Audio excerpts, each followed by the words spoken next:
ابھی ایک سوال آیا کٹیہار کے ایک پروگرام میں، مولوی صاحب ہلدی کی رسم منانا کیسا ہے؟ میں نے کہا یہ بتاؤ کیا نبی نے ہلدی لگائی تھی شادی کے موقع؟ کیا صحابہ نے ہلدی لگائی؟ تم نے ہلدی کے نام سے پوری سیریمنی رکھی، تم نے پنڈال لگایا، تم نے ہلدی کے کپڑے بھی لڑکیوں کو پہنائے، مردوں کو پہن۔ میرے پیارے بھائیوں، یہ پوری کی پوری رسم غیر اسلامی رسم ہے، غیر مسلموں کی رسم ہے، جو ان کے کلچر سے تمہارے بیچ میں آئی ہے۔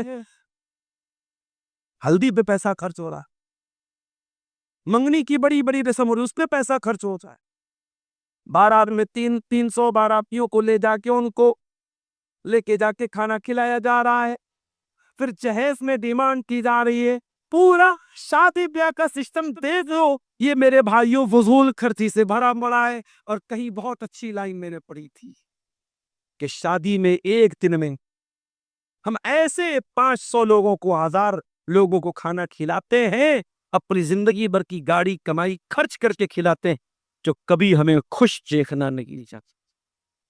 آپ کو کیا لگتا ہے اتنی محنت سے آپ 1000 لوگوں کو دعوت دیتے، 500 لوگوں کو دعوت دیتے، بہت خوش ہوتے ہیں؟ وہ خوش نہیں ہوتے ہیں۔ اتنی محنت سے غریب باپ اپنی بیٹے کی شادی میں کھانا کرتا ہے، اور کھانے والا کھانے کے بعد کہتا ہے کھانا تو ٹھیک تھا لیکن میٹھا بہت اچھا نہیں تھا، چاول بہت اچھا نہیں تھا، چکن بہت اچھا نہیں بنا تھا، مٹن بہت، وہ تمہارے کھانے میں شکایتیں نکال کے چلے جائیں گے۔ اس لیے میرے پیارے ساتھیو، اللہ نے اگر دولت دی ہے تو بہت سنبھال کر کے خرچ کرنا، لم یسرفوا ولم یقتروا، نہ تو فضول خرچی کرنا نہ بخیلی کرنا، وکان بین ذالک قواما، بیچ کا راستہ۔ اچھا ایک سوال، اگر شوہر کنجوس ہے اور بیوی کو پیسہ نہیں دے رہا ہے ضرورت بھر کا، بیوی کے بچوں کے بیوی کے خرچ نہیں اٹھا رہا ہے، تو کیا شوہر کا پیسہ بغیر بتائے بیوی لے سکتی ہے؟ عبدالغفار صاحب بتائیے، کیا عورت اپنے شوہر کا پیسہ بغیر اجازت لے سکتی ہے اگر شوہر اس کا ضروری خرچہ اس کو نہ دے؟ لے سکتی۔ کتنا لے سکتی ہے؟ جتنی اس کو ضرورت ہے، جتنا حق اس کا بن رہا ہے اور شوہر ادا نہیں کر رہا ہے۔ اگر شوہر کنجوس ہے، بخیل ہے، اتنا پیسہ وہ ہے۔ لیکن میری پیاری ماں بہنوں، میرے اس جواب کا غلط مطلب نہ نکال لے، یہ نہ کہنا کہ اتوا کی تقریر عبدالغفار صاحب بول کے گئے، شوہر کا پرس مل جائے سارا پیسہ رکھ لینا، ATM مل جائے دن رات جا کے شاپنگ کر لینا۔ میں نے یہ نہیں کہا ہے۔ اگر آپ کی جائز ضرورتوں کو شوہر پورا نہ کرے تو اپنی جائز ضرورتوں کو، اپنے حق کو پورا کرنے کے لیے آپ بغیر بتائے دی شوہر کا مال لے سکتی۔ اب کہیں ایسا نہ ہو کہ کل فتویٰ لگ جائے عبدالغفار صاحب تو عورتوں کو چوری کرنے کا طریقہ میں چوری کرنے کا طریقہ نہیں بتا رہا ہوں۔ بعض عورتیں کیا ہو کہ شوہر کا ATM کارڈ مل جائے اور یہ پتہ لگ جائے کہ اس کی پن کیا ہے، خوب پیسہ اڑاتی ہے۔ دیہات میں تو کم چلتا ہے، شہروں میں بہت چلتا ہے۔ اور یہ کریڈٹ کارڈ آتا ہے، ڈیبٹ کارڈ میں تو چلو اس میں پن ڈالنا پڑتا ہے، کریڈٹ کارڈ میں پن بھی نہیں ڈالنا ہے۔ گئی کسی مال میں، کٹیہار میں گئی کسی بڑے شاپنگ مال میں، 15,000 کا 10,000 کا سامان خرید لیا اور پیمنٹ کرنے کا ٹائم آیا، کریڈٹ کارڈ دے دیا، ٹیپ کر دیا، کریڈٹ کارڈ پیسہ سڑ گیا۔ شوہر بیچارہ پریشان، میں نے 15,000 کی شاپنگ کب کیا ہے؟ شوہر پریشان ہے، معلوم ہوا بیگم نے کیا ہے۔ بیگم سے پوچھا شوہر سے، تم نے 15,000 کی خریداری کیوں کی؟ وہ بولے کہ عبدالغفار صاحب نے تقریر میں کہا تھا میں لے سکتی ہوں بغیر اجازت کے آپ کا پیسہ۔ تو بھیا غلط مس یوز مت کرنا میرے تقریر کا، میں بتا دے رہا ہوں اپنی ماں بہنوں کو بھی، ٹھیک ہے؟ آپ کو اجازت ہے، اپنی ضرورت پر آپ خرچ کر سکتی ہے، لمٹ سے زیادہ آپ کو خرچ نہیں کر رہا ہے۔ اور اسی لیے مسئلہ بھی سن لو، کریڈٹ کارڈ استعمال نہیں کرنا چاہیے۔ کریڈٹ کارڈ میں نقصان کیا ہوتا ہے؟ میرے اکاؤنٹ میں پیسہ نہیں، میرا اکاؤنٹ زیرو ہے، لیکن کریڈٹ کارڈ میں بینک نے ہم کو کیا دیا ہے؟ 50,000 روپے کی، 1,00,000 روپے کی ہم کو لمٹ دیا ہے کہ ہمارے اکاؤنٹ میں پیسہ نہیں ہے تب بھی ہم 1,00,000 روپے تک کی شاپنگ کر سکتے ہیں، سامان لے سکتے ہیں، بینک سے پیسہ نکال سکتے ہیں۔ اب جب آپ کے پاس پیسہ نہیں ہے اور بینک چھوٹ دے رہا ہے تو آپ اس کی ناجائز اس کا استعمال کریں گے، اور جب اپنے ٹائم پر پیسہ جمع کرنے کا آپ کو میسج دے گا، پتہ لگا آپ کے پاس پیسہ نہیں تھا، تو پھر بینک پر ڈے آپ کے اوپر بھاری بھرکم چارج لگائے گا۔ جتنے کریڈٹ کارڈ دینے والے ہیں سب پریشان ہوتے ہیں، لمبی چوڑی ان کو فیس دینی پڑتی ہے۔ اس لیے کریڈٹ کارڈ کا استعمال میرے بھائیوں یوز کیا کرو۔ تو اللہ قرآن میں کیا کہہ رہا ہے؟ جب خرچ تو فضول خرچی بھی مت کرو اور کنجوسی بھی مت کرو، بیچ کا راستہ۔ اور یہ مسئلہ بھی یاد رکھ، یہ مت سمجھنا کہ پیسہ ہمارا ہے، ہم جیسے چاہے ویسے اڑا سکتے ہیں۔ آپ کو اللہ تعالیٰ نے پیسہ استعمال کرنے کی اتھارٹی دی ہے، مال آپ کا نہیں ہے، مال اللہ کا ہے۔ اللہ نے آپ کو استعمال کرنے کی اتھارٹی دی ہے، اور اسی لیے قیامت کے دن آپ سے سوال پوچھا جائے گا۔ اللہ کے نبی فرماتے ہیں 5 سوالوں کا جواب سب کو دینا پڑے گا۔ عبدالغفار صاحب کو بھی دینا پڑے گا، آپ کو بھی دینا، پڑھے لکھے کو بھی دینا پڑے گا، ان پڑھ کو بھی دینا، امیر کو بھی دینا، غریب کو بھی دینا پڑے گا۔ 5 سوالوں کا جواب، ان عمرہ فیما افنا، ٹائم تم نے کہاں گزارا، زندگی تم نے کہاں گزاری، وعن شبابہ فیما ابلا، تم نے اپنی جوانی کو کہاں گزارا، وعن مالہ من این اکتسبہ، اور مال تم نے کہاں سے کمایا، وفیما انفقہ، اور کہاں پہ خرچ کیا، اور 5واں سوال، وماذا عمل فیما علم، تو نے جو علم حاصل کیا اس علم کے اوپر تو نے عمل کتنا کیا۔ تو اللہ کے خاص بندے جب خرچ کرتے ہیں تو فضول خرچی بھی نہیں کرتے، بخیلی بھی نہیں کرتے، بیچ کرا۔ اور آگے بڑھی، اللہ کے خاص بندوں کی اور پہچان کیا ہے؟ فرمایا والذین لا یدعون مع اللہ الہا آخر، اور اللہ کے خاص بندے اللہ کے ساتھ شرک نہیں کرتے، اللہ کے سوا کسی اور کو نہیں پکارتے۔ ابھی آج میں سمریا کے علاقے میں گیا تھا، اور ایک صاحب نے ان کے گھر میں ان کی بہن کو کچھ مسئلہ تھا، اور وہ بیچاری مدرسے میں پڑھنے جا رہی تھی، ڈر جا رہی تھی۔ میں نے ان کو قرآن کی آیت پڑھ کے دم کیا، میرے بھائیوں آپ قرآن کی آیتوں کے ذریعے علاج کیجئے، یہ قرآن میں شفا ہے۔ لیکن اس طریقے کے شرکیہ چیزوں میں آج اہل حدیثوں کے گھروں میں بھی اگر کسی لڑکی کو کوئی مسئلہ آتا ہے، لوگ اس کو کیا کرتے ہیں؟ کسی اوجھا کو بلا لیتے ہیں، کسی شرک کرنے والے کو بلا لیتے ہیں، اور وہ شرک کرنے والا، وہ پتھروں کے آگے سجدہ کرنے والا، وہ مزاروں اور قبروں کے آگے سجدہ کرنے والا، اس کو بلا کر کے اپنی بہن بیٹی کا علاج اس سے کرواتے ہیں۔ اور وہ علاج کیا کرتا ہے؟ وہ شرکیہ چیزیں پڑھتا ہے، وہ شرکیہ حرکتیں کرتا ہے۔ رحمان کے بندے شرک نہیں کرتے تھے میرے پیارے ساتھیوں، اپنی توحید کی حفاظت۔ والذین لا یدعون مع اللہ الہا آخر، رحمان کے بندے اللہ کے ساتھ کسی کو شریک نہیں کرتے، شرک نہیں کرتے۔ اور اگر اپنے آپ کو اہل حدیث کہتے ہو تو کان کھول کے سن لو، اہل حدیث کی پہچان یہی ہونی چاہیے، مر جاؤ کڈیو لا تشرک باللہ۔ اللہ کے نبی نے حضرت معاذ نے جبل سے کہا تھا، اے معاذ اللہ کے ساتھ کبھی شرک مت کرنا، وَإِن قُتِلْتَ، تمہیں قتل کر دیا جائے، تمہیں ٹکڑے ٹکڑے کر دیا جائے، او غرِّتَ، تمہیں جلا کر کے خاک کر دیا جائے، اے معاذ تم کبھی اللہ کے ساتھ شرک مت کرنا، شرک کرنا، اللہ کا درجہ کسی اور کو مت دیتا۔ بیمار ہو جاؤ، ڈاکٹر کے پاس دوا لے سکتے ہو، علاج کر سکتے ہو، مگر عقیدہ یہی رکھنا شفا اللہ دیتا ہے۔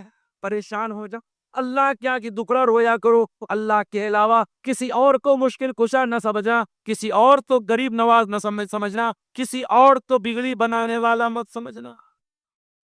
آج کل تعویذ کا بھی بڑا معاملہ چل رہا، بچہ بیمار ہو گیا، تعویذ لینا ہے۔ کبھی آپ نے دیکھا ہے تعویذ میں کیا ہوتا ہے؟ کبھی موقع ملے کوئی تعویذ کاٹ کے دیکھیے اس کے اندر کیا لکھا رہتا ہے۔ تعویذ کے اندر بھی شرکیہ چیزیں لکھی رہتے ہیں، اور 2 منٹ کے لیے مان لو کہ تعویذ کے اندر اگر قرآن کی آیتیں بھی لکھی ہیں تو قرآن کی آیتوں والا تعویذ بھی استعمال کرنا جائز ہے، صحیح ہے۔ میں بیمار ہوں، ڈاکٹر کے پاس جاتا ہوں، ڈاکٹر صاحب مجھے بہت تیز بخار ہے، ڈاکٹر نے پیراسیٹامول دیا، ڈاکٹر نے ایموکسیسلن دیا، ڈاکٹر نے ایزیترومائسن دیا، اینٹی بائیوٹک دیا، بخار کی دوا دیا. ڈاکٹر نے کہا جاؤ صبح شام کھا لینا. میں گھر آیا اور میں نے اینٹی بائیوٹک اور بخار کی ٹیبلٹ کو ایک پڑیا میں رکھا اور پڑیا میں رکھ کے گلے میں لٹکا لیا. مجھے کبھی آرام نہیں ملے گا. ڈاکٹر نے دوا پینے کو دیا تھا، ڈاکٹر نے دوا لٹکانے کو نہیں دیا تھا. قرآن شفا ہے، قرآن کے ذریعے آپ کو شفا ملے گی، مگر قرآن کو پڑھنے سے شفا ملے گی. قرآن کو پڑھ کے دم کیجئے. قرآن گلے میں لٹکانے سے، قرآن تعویذ کی شکل میں لٹکانے سے میرے بھائیوں آپ کو شفا نہیں ملے گی، آپ کو آرام نہیں. تو تعویذ سے بچیے. ماں بچوں کو مالش کرنے کے بعد کاجل کا ٹیکا لگاتی ہیں. پوچھو کاجل کا ٹیکا کیوں لگایا؟ کہتی ہے نظر نہ لگے. تجھے کس نے بتایا کہ بچے کو ٹیکا لگانے سے نظر نہیں لگتی؟ یہ تجھے کس نے بتایا؟ یہ تیرے سماج میں مشہور کر دیا گیا.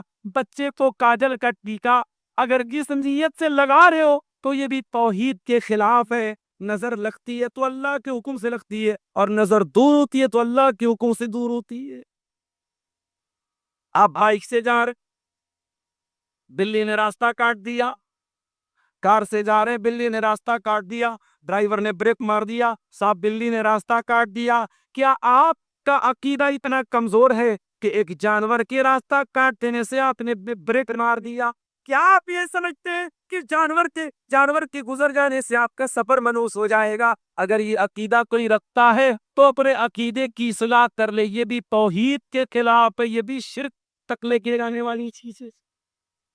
اللہ کے نیک بندے شرک نہیں کرتے، رحمان کے خاص بندے شرک نہیں کرتے. وَلَا يَقْتُلُونَ النَّفْسَ الَّتِي حَرَّمَ اللَّهُ، اور اللہ کے خاص بندے کسی نردوش کی ہتیا نہیں کرتے، کسی انوسنٹ کا مرڈر نہیں کرتے، کسی بے قصور کو قتل نہیں کرتے. اگر لال قلعہ کے پاس جو وسفوٹ ہوا تھا، اس وسفوٹ میں اگر واقعی میں ابھی جانچ ایجنسیاں کام کر رہی ہیں، میں اپنی جانچ ایجنسیوں کی جانچ پر کوئی سوال نہیں اٹھانا چاہتا ہوں، لیکن مان لو کہ اگر وہ جو ڈاکٹر پکڑے گئے، اگر واقعی ان ڈاکٹروں نے یہ کام کیا ہے اور اپنے آپ کو اسلام کا مجاہد سمجھ کر اور اسلام کا خادم سمجھ کے کام کیا ہے، تو کان کھول کو سن لو. آپ بھی سن لیجئے، میڈیا والے بھی سن لیں. اسلام کا ان سے کوئی سمبند نہیں ہے. اسلام قطعی اس بات کی اجازت نہیں دیتا ہے کہ کوئی عام آدمی کسی کی ہتیا کرے، اور ڈاکٹر تو کبھی ہتیا نہیں کرنے والا ہونا چاہیے. ڈاکٹر تو جان بچانے والا ہوتا ہے. اگر ڈاکٹر کے بیشے کوئی آتنکوادی ہے اور یہ پروف ہو جاتا ہے، یہ ثابت ہو جاتا ہے کہ کوئی ڈاکٹر تھا اور پھر بھی اس نے آتنکواد کیا تھا اور نردوشوں کی ہتیا کی تھی، تو میں ڈیمانڈ کرتا ہوں بھارت سرکار سے، میں گزارش کرتا ہوں اپنی جانچ ایجنسیوں سے کہ آپ تحقیقات کیجئے، آپ پتہ لگائیے، اور واقعی میں اگر کسی ڈاکٹر نے اس طریقے کی آتنکوادی گتیویدیوں میں حصہ لیا ہے، اس کو کڑی سے کڑی سزا دیجئے، تاکہ آنے والی نسلیں یاد رکھیں کہ ڈاکٹر کا کام جان بچانا ہوتا ہے، جان لینا نہیں ہوتا ہے. اسلام جان بچانے کی تعلیم دیتا ہے، جان لینے کی تعلیم نہیں دیتا ہے. ایک انسان کی بھی اگر آپ جان لیں گے، پوری مانوتا کے ہتھیارے آیا. من قتل نفسا بغیر نفس او فساد فی الارض فکأنما قتل الناس جميعا، جس نے ایک انسان کی ہتیا کی اس نے پوری انسانیت کی ہتیا کی. ومن احیاها فکأنما احیا الناس جميعا، اور جس نے ایک انسان کی جان بچا لی اس نے پوری مانوتا کو بچا لیا. قرآن کہتا ہے میرے خاص بندے، اللہ کہتا ہے میرے خاص بندے، وَلَا يَقْتُلُونَ النَّفْسَ الَّتِي حَرَّمَ اللَّهُ إِلَّا بِالْحَقِّ، میرے خاص بندے کسی نردوش کی ہتیا نہیں کرتے. ہاں، جس کو قتل کرنے کی اللہ نے اجازت دی ہے، مثال کے طور پہ اگر شادی شدہ مرد زنا کرے، شادی شدہ عورت زنا کرے، اس کو قتل کیا جائے گا. اگر کوئی کسی کو قتل کرے، قاتل کو قتل کیا جائے گا. جس کی سزا سزائے موت ہے اس کا مسئلہ الگ ہے، ورنہ کسی نردوش کی ہتیا کرنے کی اجازت اسلام نہیں دیتا ہے. اور کہتے ہیں وَلَا يَزْنُونَ، اور اللہ کے خاص بندے زنا نہیں کرتے. وہ بھی مرد ہوتے ہیں، وہ بھی عورتیں ہوتی ہیں، ان کے اندر بھی اچھائیں ہوتی ہیں، ڈیزائرز ہوتی ہیں، خواہشات ہوتی ہیں، مگر وہ کبھی زنا نہیں کرتے۔ لڑکا جوان ہو جائے، لڑکی جوان ہو جائے، اسلام نے نکاح کا حکم دیا ہے، وہ نکاح کر کے اپنی اچھاؤں کو پورا کرتے ہیں، اپنی خواہشات کو پورا کرتے ہیں، وہ ناجائز راستہ نہیں اپناتے ہیں۔ اور میں بہنوں سے ایک بات کہنا، بڑا نازک دور ہے، بہت ہوشیار رہنا۔ پیار اور محبت کے نام پہ تمہارے شریر کے ساتھ کھیلنے والے ہزاروں ملیں گے، تمہارے عزت اپنوں کو نوچنے والے بھیڑیے ہزاروں ملیں گے۔ اے میری اسلامی بہنوں، اپنی آبرو کی حفاظت کرنا، اپنی شرمگاہ کی حفاظت کرنا۔ جو رات دن تم کو آئی لو یو کا میسج بھیج رہا ہے، جو اسنیپ چیٹ میں محبت کا اظہار کر رہا ہے، جو انسٹاگرام پر پیار اور محبت پر میسج بھیج رہا ہے، جو واٹس ایپ پر تم کو پیار اور محبت کے گانے بھیج رہا ہے، اس سے کہنا ہے نا، اگر واقعی میں مجھ سے پیار کرتا ہے، تجھے میسج بھیجنے کی ضرورت نہیں ہے، تجھے ویڈیو بھیجنے کی ضرورت نہیں ہے، تجھے بار بار مجھے میسج کرنے کی ضرورت نہیں ہے۔ میں ایک عورت ہوں اور مسلمان عورت ہوں، اور مسلمان عورت اپنی مرضی کی مالک نہیں ہے۔ اگر تو واقعی میں مجھ سے محبت کرتا ہے، میرے والد سے بات کر، میرے باپ سے بات کر، باپ اگر نہیں ہے تو بھائی سے، جو بھی گارجین ہے لڑکی کا، شوہر کی حیثیت سے اس سے بات کرو اور رشتہ بھیجو اور نکاح کرو اور بیوی بنا کر کے مجھے زندگی کا لائف پارٹنر بناؤ، مجھے شریک حیات بناؤ، مجھے جنت میں لے کے اپنے ساتھ جاؤ، مجھ سے زنا کر کے مجھے جہنم کے راستے پہ مت لے کے جاؤ۔ میری بہنوں، یہ میسج آپ کو دے رہا ہوں، کبھی کسی کے ساتھ زنا کے لیے تیار مت ہونا۔ جو تم سے محبت کرے گا کبھی تمہارے ساتھ زنا کی بات نہیں کرے گا، جو زنا کی بات کرے گا وہ تم کو جہنم میں لے کے جانا چاہتا ہے۔ ارے جو پیار کرے گا، جو محبت کرے گا، وہ کبھی کبھی کو جہنم کے راستے پہ لے کے نہیں جائے گا، وہ نکاح کرے گا حلال طریقے سے، وہ تم سے نکاح کرے گا اور جنت بھی اپنے ساتھ لے کے جائے گا۔ اب تم طے کر لو کہ تمہیں جنت میں جانا ہے یا جہنم۔ ولا یزنون، اللہ کے خاص بندے زنا نہیں کرتے۔ اور یہ بات نوٹ کر لو، اللہ نے قرآن میں جب زنا سے منع کیا تو اللہ نے یہ نہیں کہا کہ زنا مت کرو، اللہ نے کیا فرمایا؟ وَلَا تَقْرَبُوا الزِّنَا، تم زنا کے قریب بھی مت جانا۔ اگر موبائل تم کو زنا کے قریب لے کے جا رہا ہے، موبائل کا استعمال کم کر دو۔ سوشل میڈیا اگر تم کو زنا کے قریب لے کے جا رہا ہے، سوشل میڈیا کا استعمال بند کر دو۔ اگر کالج میں لڑکیوں کے ساتھ پڑھنے کی وجہ سے تم زنا کے قریب جا رہے ہو تو جانا بند کر دو۔ ایسے کالج میں جہاں لڑکیاں بھی ہر وہ راستہ جو تم کو زنا تک لے کے جا رہا ہے اس کو اوائڈ کرو، اس کو بچ۔ اور پھر بھی اگر کنٹرول نہیں ہوتا ہے اور شادی کے لائق، تو نکاح کرنے میں دیر مت کرو، بغیر بارات کے، بغیر جہیز کے۔ ولیمہ کرنے کی طاقت ہے، اچھی بات ہے، ولیمہ کرنے کی طاقت نہیں تو وہ بھی کوئی کمپلسری نہیں ہے، نکاح کر لو۔ اپنے آپ کو بدنامی کے داغ سے لوگ تمہیں بخیل بولتے چلے گا، کنجوس بولتے چلے گا، مگر زنا سے اپنے دامن کو بچا لو میرے ساتھیوں، زنا کے قریب بھی مت جاؤ۔ آج بڑی حیرت ہوتی ہے سیمانچل کے جلسوں میں جب ہم یہ سنتے ہیں لڑکا لڑکی کو لے کے بھاگ، یہ آج افسوس کی بات ہے۔ کل وہاں رتنی کے پہلے ایک گاؤں میں غیر مسلموں کا ایک میلہ لگا تھا، وہاں ہنگامہ مچا تھا۔ ڈرائیور نے پوچھا میرے کیا بات ہے، کیوں ہنگامہ ہے؟ کہنے لگے کوئی لڑکا لڑکی کا چکر ہے، وہ لے کے بھاگ گیا۔ ان کے میلوں کیلوں میں جو حرکتیں ہو رہی ہیں، اگر وہ آپ کے جلسوں اور پروگراموں میں ہو رہی ہے تو یہ چلو بھر پانی میں ڈوب مرنے کا مقام ہے، اور یہ سوچنے کا مقام ہے کہ کیا جلسوں اور پروگراموں میں کیا اس لیے ہم اور آپ آتے ہیں کہ وہاں اس طریقے کی حرکتیں ہوں؟ میرے پیارے ساتھیوں، آج زنا کاری بہت عام ہو رہی ہے، اور وہ یوں عام ہو رہی ہے کیونکہ لڑکیاں بغیر پردے کے کھلے عام گھوم رہی ہیں، چہرہ بھی کھلا ہوا ہے اور میک اپ سے صحیح سفری ہے، اور اس کے بعد آج سب کے ہاتھ میں موبائل ہے اور سوشل میڈیا پر ایک دوسرے سے جڑی ہوئی ہے۔ آج اس طریقے سے زنا عام ہو رہا ہے کہ آج اپنے دامن کو زنا سے بچانا بہت مشکل ہے، مگر یہ بات یاد رکھو میرے بھائیوں، زنا کل بھی حرام تھا، زنا آج بھی حرام ہے، اور زنا کل بھی حرام رہے گا۔ قرآن کہتا ہے وَلَا تَقْرَبُوا الزِّنَا، تم زنا کے قریب مت جاؤ۔ اور اسی زنا سے روکنے کے لیے اسلام نے عورت کو پردے کا حکم دیا ہے، اسلام نے مرد کو اپنی نظروں کو جھکانے کا حکم دیا ہے۔ اسی زنا سے روکنے کے لیے اسلام نے عورت سے کہا ہے تو کسی غیر محرم کے سامنے اپنے آپ کو ظاہر مت کر۔ اسی زنا سے روکنے کے لیے اسلام نے کہا ہے بغیر محرم کی عورت سفر پر نہیں کر سکتی ہے۔ یہ پابندیاں اسلام نے اسی لیے لگائی ہیں تاکہ سماج سے زنا کو پاک کیا جائے۔ اور اگر پھر بھی زنا ہو جائے تو زنا کرنے والا اگر کنوارا ہے، لڑکا لڑکی کنوارے ہیں، تو اسلام میں سزا کیا ہے؟ 100 کوڑے مارے جائیں گے۔ اگر اسلامی عدالت ہے، اسلامی قانون ہے، زنا کرنے والے کی سزا کیا ہے؟ سر عام ان کو 100 کوڑے مارے جائیں گے۔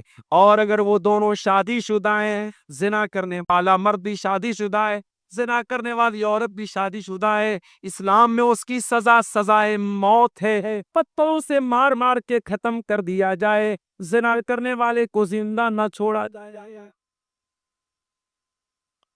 تو شرک نہیں کرتے، قتل نہیں کرتے، زنا نہ کرتے۔ یہ ٹاپ 3 کرائمز ہے اسلام کی نظر سے۔ سب سے بڑے بڑے 3 گناہ یہی ہیں۔ اللہ کے نبی سے پوچھا گیا سب سے بڑا گناہ کیا ہے؟ آپ نے فرمایا ان تجعل للہ ندا وہو خلق، تم اللہ کے برابر کسی کو ٹھہرا دو جبکہ تم کو پیدا کرنے والا اللہ۔ پھر پوچھا گیا اے اللہ کے نبی اس کے بعد دوسرا سب سے بڑا گناہ کیا ہے؟ آپ نے فرمایا ان تقتل ولدک خشیۃ ان یتیما، تم اپنے بچے کو قتل کر دو اس ڈر سے کہ وہ تمہارے ساتھ کھائے گا۔ اب مسئلہ سن لینا، آج یہ چیز بھی بہت عام ہو رہی ہے۔ غریب آدمی ہے، 2 لڑکیاں پہلے سے اس کے گھر میں ہیں، بیوی پریگننٹ ہو گئی، اور جب یہ پتا چلا کہ بیوی حمل سے ہے، اس نے اس حمل کو گروا دیا، دوا کے ذریعے، ٹیبلٹ کے ذریعے ماں کے پیٹ میں جو بچہ حمل ٹھہر چکا تھا اس کو گروا دیا۔ میرے بھائیو یہ حرام ہے، حرام دیتا ہے۔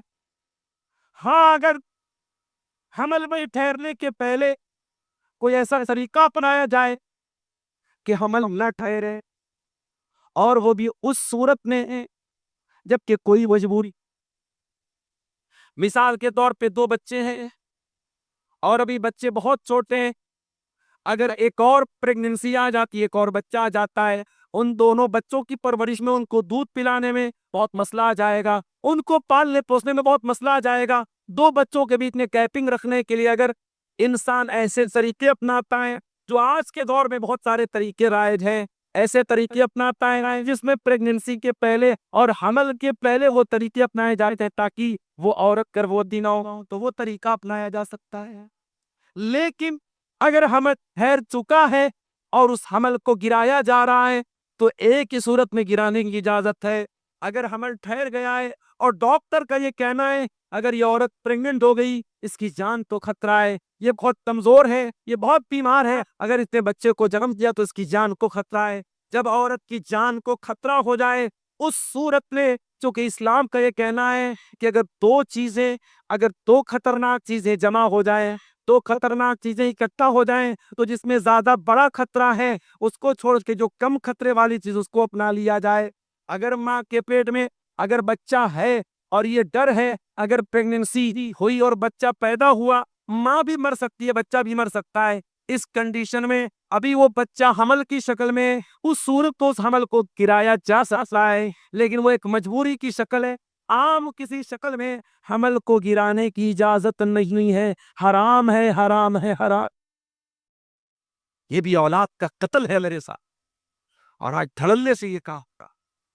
اللہ کے نبی نے فرمایا سب سے بڑا گناہ یہ ہے کہ تم اپنی اولاد کو قتل کرو یہ سوچ کر کہ تم ہمارے ساتھ وہ کھائے۔ کبھی یہ مت سوچنا کہ اپنی اولاد کو تم کھلاتے ہو، نہیں، تمہیں بھی کھلانے والا اللہ ہے، ہماری اولاد کو بھی کھلانے والا اللہ ہے۔ میرے بھائی جن کے 10 بیٹے ہیں، ہم نے اسی دنیا میں اور اسی ہندوستان میں اور اسی ملک میں اور اپنے شہر میں دیکھا ہے کہ 10 بچوں کا باپ سکون سے اپنے بچوں کو کھلا رہا ہے، بہت امیر نہیں ہے، بہت دولت والا نہیں، لیکن سکون سے کھلا رہا ہے، اور 2 بچوں کا باپ بھی صحیح طریقے سے اپنے بچوں کو نہیں کھلا پا رہا ہے۔ تو روزی روٹی دینے والا اللہ ہے. اس ڈر سے کہ بچہ کیا کھائے گا، بچے کو قتل کرنے کی اجازت اسلام آپ کو نہیں. تیسرا سب سے بڑا گناہ کیا ہے؟ آپ نے فرمایا انتوزانیہ حلیلۃ جارک، اپنے پڑوسی کی بیوی کے ساتھ زنا کرو. زنا کرنا تو ایسے بھی بہت بڑا گناہ ہے، لیکن پڑوسی کی بیوی کا نام آپ نے اس لیے لیا کیونکہ پڑوسی پر بھروسہ کرتا ہے، پڑوسی پر وشواس کرتا ہے. اور اگر پڑوسی کے گھر پہ آپ نے اتنی غلط حرکت کی تو آپ نے زنا بھی کیا اور آپ نے پڑوسی کے ساتھ وشواس گھات بھی کیا ہے، آپ نے اس کے بھروسے کا قتل کیا. اللہ کے نبی نے یہ 3 بڑے بڑے گناہوں کو گنایا اور اس کے بعد قرآن کی یہی آیت پڑھی سورہ فرقان کی کہ اللہ کے نیک بندے نہ تو شرک کرتے ہیں، نہ قتل کرتے ہیں، نہ زنا.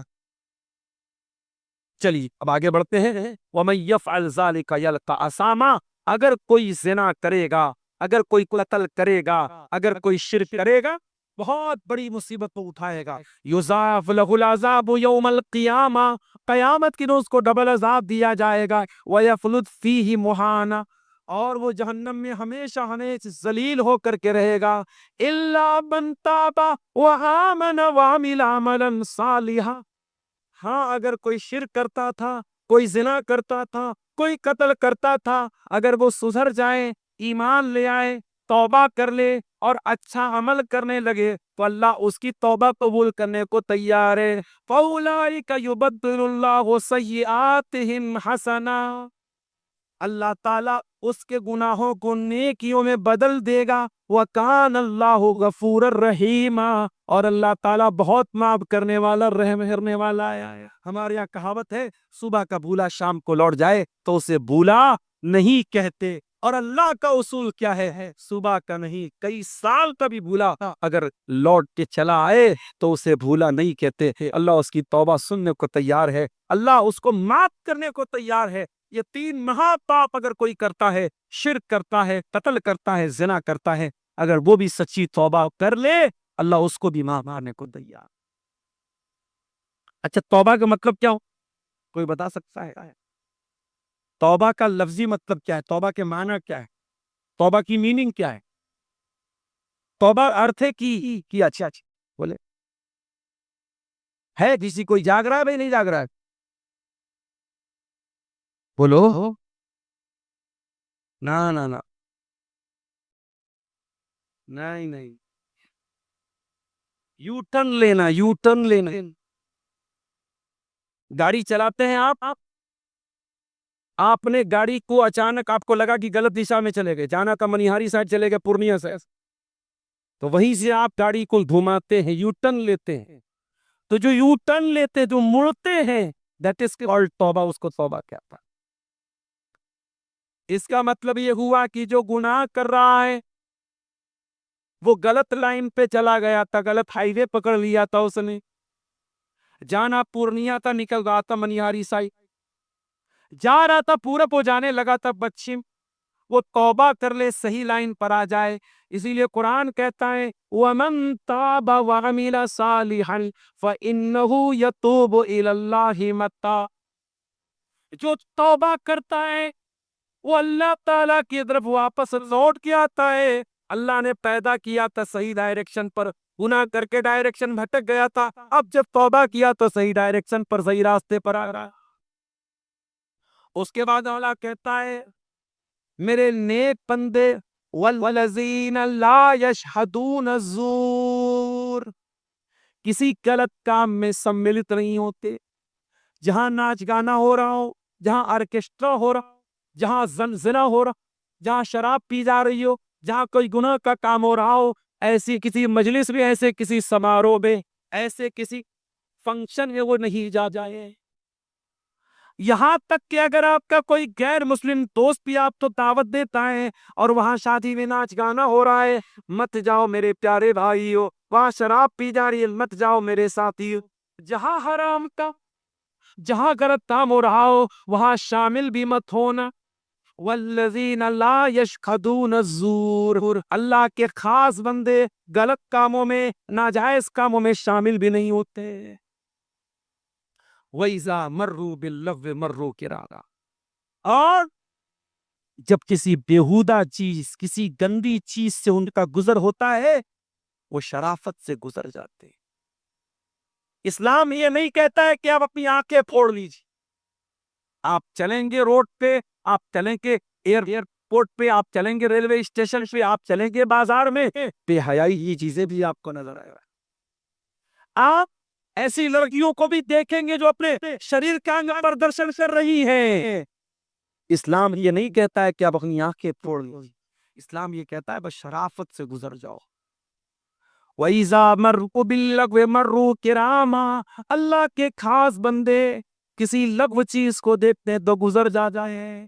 اللہ کے نبی نے حضرت علی سے کہا تھا، علی اگر کسی غیر لڑکی پر نظر پڑ جائے، لا تطع النظر النظرتا، ایک نظر پڑ گئی اپنے آٹومیٹک پڑ گئی تو دوسری نظر مت ڈالا۔ ایک بار انجانے میں کسی لڑکی پر، کسی غیر محرم عورت پر نظر پڑ گئی، دوبارہ مت ڈالنا۔ فَإِنَّ لَكَ الْأُولَى وَلَيْسَ لَكَ الْآخِرَةُ، پہلی نظر کی اجازت تھی جو انجانے میں پڑ گئی تھی، اب دوسری نظر مت ڈالنا، دوسری نظر ڈالنے کی اجازت نہیں ہے۔ اپنی نظروں کی حفاظت کرو میرے ساتھ۔ ایک شاعر بڑی پیاری بات کہتا ہے، کہتا ہے سبھی ہم ہی سے کہتے ہیں نگاہیں اپنی نیچی رکھ، سبھی ہم ہی سے کہتے ہیں نگاہیں اپنی نیچی رکھ، کوئی ان سے نہیں کہتا نہ نکلے یوں عیا ہو کر۔ شاعر کہتا ہے کوئی لڑکیوں سے کیوں نہیں کہتا کہ وہ بے پردہ نہ نکلا کرے، سب ہم سے کہتے ہیں نگاہ کو نیچی رکھو۔ ہم اس بیچارے منچلے شاعر سے کہنا چاہتے ہیں، شاعر صاحب آپ کی معلومات ناقص ہے، آپ کو جو انفارمیشن دی گئی ہے وہ ادھوری ہے۔ اسلام اگر آپ سے کہتا ہے کہ اپنی نگاہوں کو نیچی رکھ تو ان سے بھی کہتا ہے کہ وہ بے پردہ ہو کے نہ نکلیں، ان کو بھی اسلام نے حکم دیا ہے، آپ کو بھی۔ اللہ قرآن میں کیا کہہ رہا ہے؟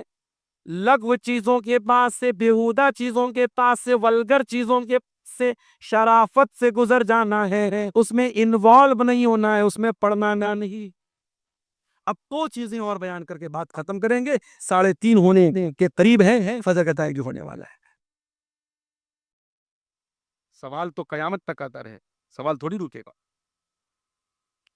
دو چیزیں اور ہیں، شرافت سے گزر جا۔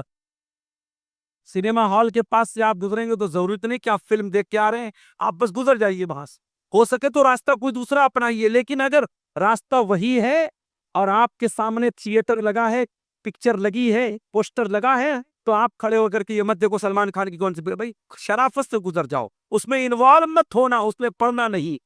اس کے بعد فرمایا والذین اذا ذکروا بآیات ربہم لم یخروا علیہا صما وعمیانا، اور اللہ کے نیک بندے جب ان کے سامنے قرآن پڑھا جاتا ہے، جب اللہ کی آیتیں پڑھی جاتی ہیں، وہ اندھے اور بہرے بن کر کے گر نہیں جاتے، وہ غور کرتے۔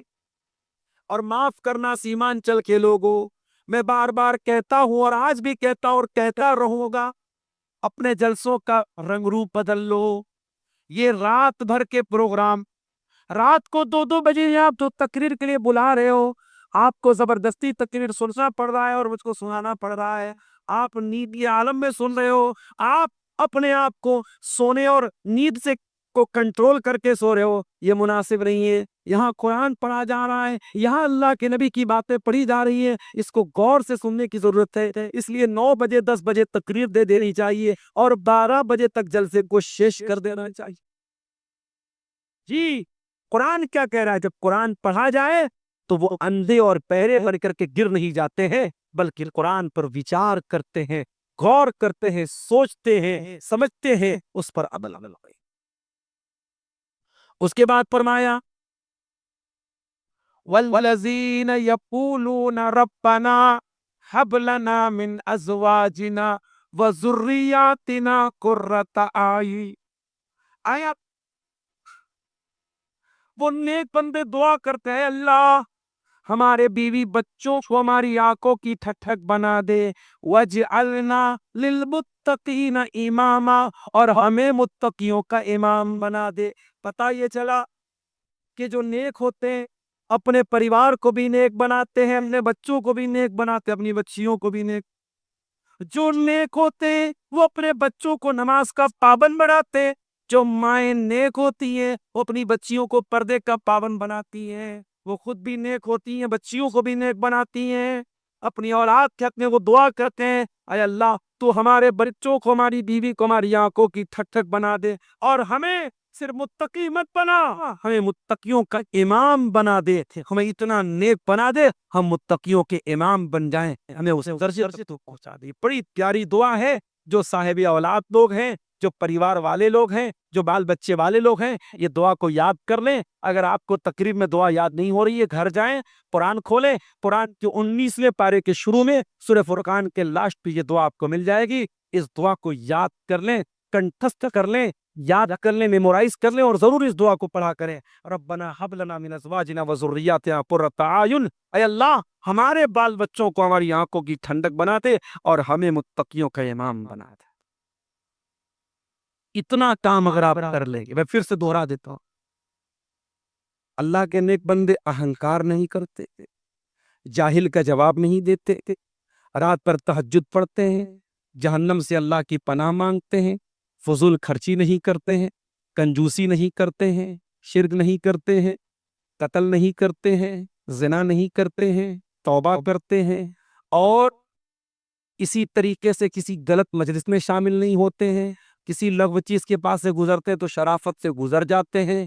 قرآن پڑھا جاتا ہے تو اندھے اور بہرے بن کے گر نہیں جاتے، غور کرتے ہیں، اور اپنے پریوار کے لیے دعا کرتے ہیں. اتنا کام اگر آپ کر لیں گے تو کیا بدلہ ملے گا؟ اولئک یجزون الغرفۃ بما صبروا. ایسے لوگوں کو اللہ تعالی جنت میں کمرہ دے گا.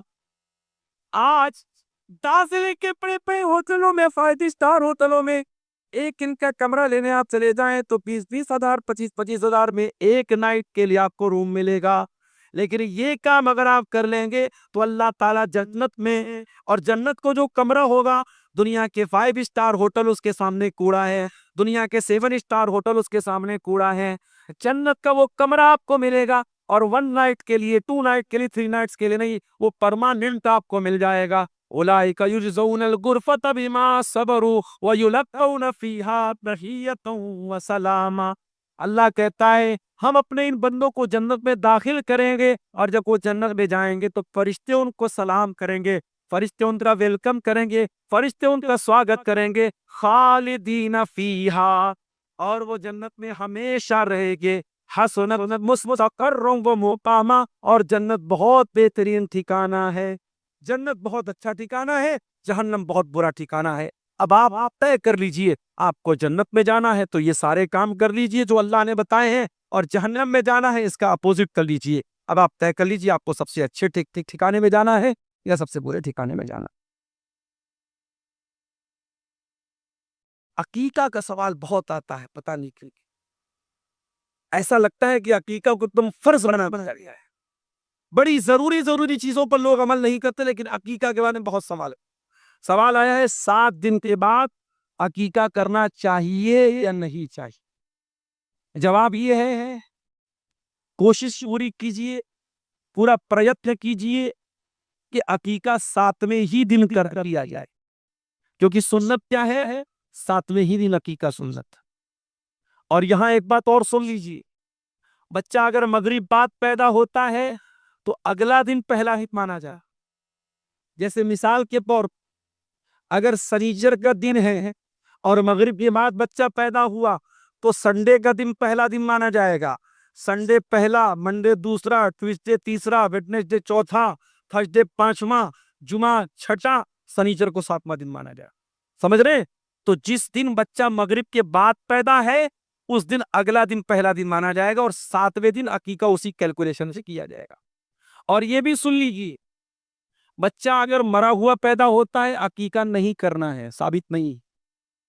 7ویں دن کے پہلے بچے کا انتقال ہو جاتا ہے، اس کا بھی عقیقہ کرنے کی کوئی ضرورت نہیں. 7ویں دن تک بچہ زندہ رہے گا تب اس کا عقیقہ. ہاں اگر کسی مجبوری کی وجہ سے، مان لیجیے آپ کے پاس پیسہ نہیں تھا، کیپیسٹی نہیں تھی، طاقت نہیں تھی، اور 7ویں دن وہ عقیقہ نہیں کر پایا، تو جب اس کو چھپا ہوگی تب وہ عقیقہ کر سکتا ہے. 14 دن پہ کرنا یا 21 دن پہ کرنا ضروری نہیں ہے. 7واں دن اگر مس ہو گیا تو بعد میں کبھی بھی کر سکتا ہے, لیکن کرنا چاہیے. فرض تو نہیں ہے عقیقہ, سنت ہے مگر بہت تاکید ہے, کرنا چاہیے. بغیر کسی مجبوری کے عقیقہ کو چھوڑنا نہیں چاہیے. واللہ عالم. آخر میں اللہ تعالیٰ سے دعا ہے اللہ تعالیٰ ہم سب کو نیک